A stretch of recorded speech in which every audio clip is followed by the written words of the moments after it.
Nuestro único hogar. En la primavera de 2019 viajé a Suecia por asuntos de trabajo. Era el momento álgido en España de los chistes inspirados en Greta Thunberg, una réplica de los que hacía Donald Trump desde su Twitter. Aunque la determinación de esta adolescente resulta impactante, cuando se tiene la oportunidad de conocer el universo en el que se educó, no sorprende tanto. Por esos días, el término Fleskam, literalmente vergüenza de volar, asomaba en algún momento de las conversaciones de ese país escandinavo, contrapuesto al Taxkrit, orgullo de viajar en tren. El propio gobierno había trasladado el debate a los ciudadanos, convirtiendo el asunto en una cuestión de ética personal. Se ofrecían páginas de opciones alternativas para viajar en tren y algunas compañías artísticas comenzaron a optar por los transportes que redujeran su huella de carbono. La iniciativa cuajó en otros países del norte de Europa. Lentoapea en Finlandia, Flexchamte en Holanda, Flugskam en Alemania, toda una pesadilla para la industria de la aviación. Para una española, siempre resulta sorprendente que el activismo ambiental movilice la sociedad o se sitúe en el centro del debate político. Detesto ser agorera, pero cuando regresé de aquel viaje en una cena de compromiso en la que se hablaba de la situación política, algunos trajimos a cuenta la urgencia de asumir ciertos cambios de comportamiento en los países ricos, donde el consumo se había acelerado exponencialmente y ponía ya en serio peligro no al planeta, como suele decirse, sino la mera supervivencia de los seres humanos en nuestra casa común. La manera airada en la que algunos comensales defendieron su sagrada libertad de movimientos me sorprendió. El razonamiento basado en la libertad individual se ha convertido en un lugar común, inspirado sin duda en el libertarismo americano y asumido por cierta derecha que ha abandonado cualquier viejo principio de protección social. La idea fundamental de este feroz individualismo es que uno no puede ver constreñidos sus deseos a favor de un interés colectivo. Si un individuo puede costeárselos, ¿quién se arroga el derecho a restringirlos, aunque conlleven un ineludible deterioro ambiental?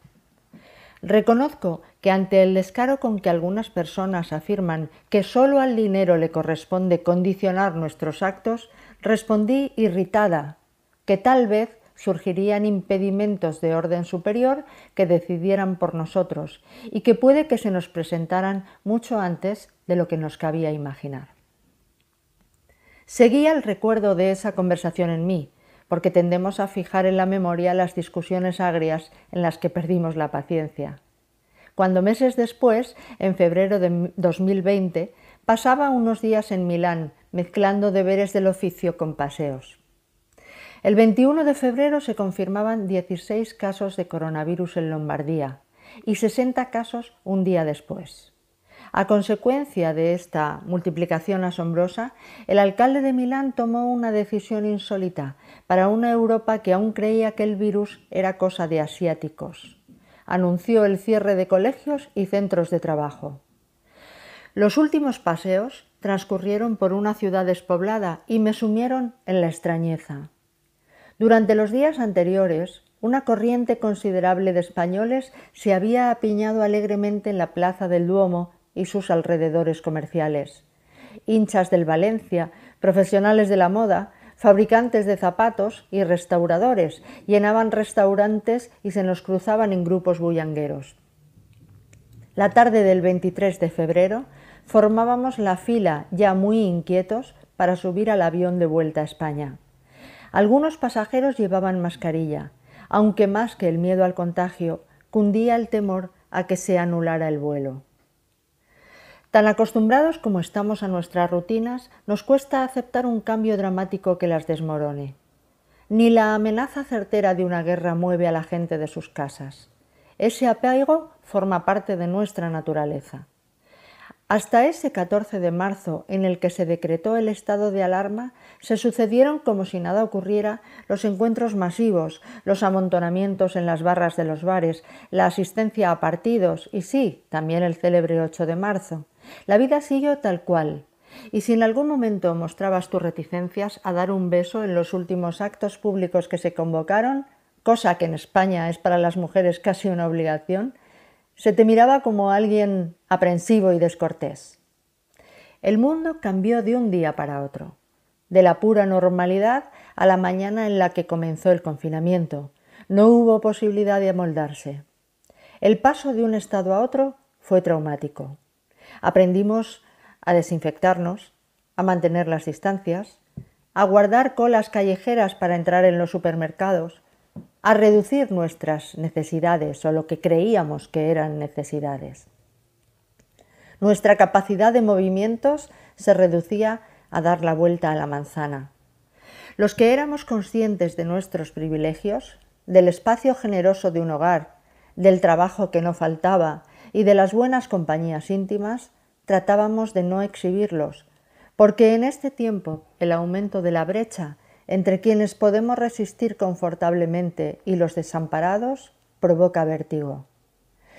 El silencio se hizo notar y los pájaros volvieron a entonar sus cantos casi tan clamorosamente como los escuchábamos de niños en las plazas de los pueblos. Algunos animalillos salvajes se acercaron a las riberas de los ríos urbanos, curiosos y extrañados, como reconquistando una antigua posesión de la que fueron injustamente expulsados. Había quien celebraba esas irrupciones insólitas de lo salvaje en el asfalto y quien se mofaba de lo que consideraban un sentimentalismo contagioso e indeseable. Entre todos los negacionismos posibles que se dieron cita a cuenta de la pandemia, hubo uno más sofisticado y estrechamente ligado a las reticencias españolas al compromiso con el medio ambiente. Se trataba de negar cualquier relación entre la pandemia y la manera en que el hombre ha vulnerado los espacios y las especies hasta favorecer la difusión de virus para los cuales nuestro sistema inmunológico no está preparado. ¿No es ridículo, esgrimían, habiendo existido la peste o la gripe española, relacionar el coronavirus con la deforestación? Por fortuna, los medios de comunicación hicieron visibles a aquellos científicos y divulgadores cuyas palabras habían sido ignoradas. David Quammen, autor de Contagio, un ensayo de referencia para entender el mecanismo de una pandemia, declaraba a este periódico: los humanos somos responsables de esto. Lo que comemos, la ropa que vestimos, los productos electrónicos que poseemos, los hijos que queramos tener, cuánto viajamos, cuánta energía quemamos, todas estas decisiones suponen una presión al mundo natural. Y estas demandas al mundo natural tienden a acercar a nosotros los virus que viven en animales salvajes. No está de más citar el esfuerzo divulgativo del científico español Fernando Valladares, que tan solo hace unos días escribía: en la lista de lo que nos ha enseñado la COVID-19, no olvidemos las vidas que se salvan con atmósferas más limpias. Que no haga falta otra pandemia para mejorar el medio ambiente y nuestra salud. Son dos cosas que van de la mano. La cuestión es que cuando estábamos inmersos en el confinamiento más duro, confirmar que las advertencias de los epidemiólogos habían sido ignoradas y el presupuesto de sus investigaciones esquilmado nos llenaba a muchos de rabia y perplejidad. Se respiraba en esos días de forzada reclusión una especie de voluntad colectiva de mejorar la atmósfera, de cambiar hábitos, de reducir consumos caprichosos. Existía, como es lógico, el discurso cursi de aquellos que humanizan la naturaleza hasta cargarla de sentimientos de revanchismo o rencor, pero la fantasía y el romanticismo no empañaba la conciencia honesta y racional que estaba ligada a nuestra supervivencia. Se nos repitió hasta la saciedad que el impacto del virus sería más benévolo que los desastres inmediatos que conlleva el cambio climático y que ya se han hecho presentes, que determinan las migraciones del sur más pobre al norte. Pero los estados de ánimo que favorecen el compromiso social se diluyen si no se aprovechan en un momento álgido. Fatigados y propensos a la tristeza como nos ha dejado una experiencia tan larga, el año que se les ha robado a los ancianos es tal vez el más irrecuperable, hay una necesidad imperiosa de vuelta a la normalidad. Unos se refieren a la normalidad de antes, la que se movía por la lógica del liberalismo económico, y otros defendemos un cambio de modelo que acorte la desigualdad y promueva modificaciones en la concepción de lo que es el progreso. Como decía Naomi Klein hace unos días, si la gente se ve desesperada, comienza a creer en conspiraciones. Por tanto, es necesaria la acción y no dejarse acogotar por un catastrofismo estéril.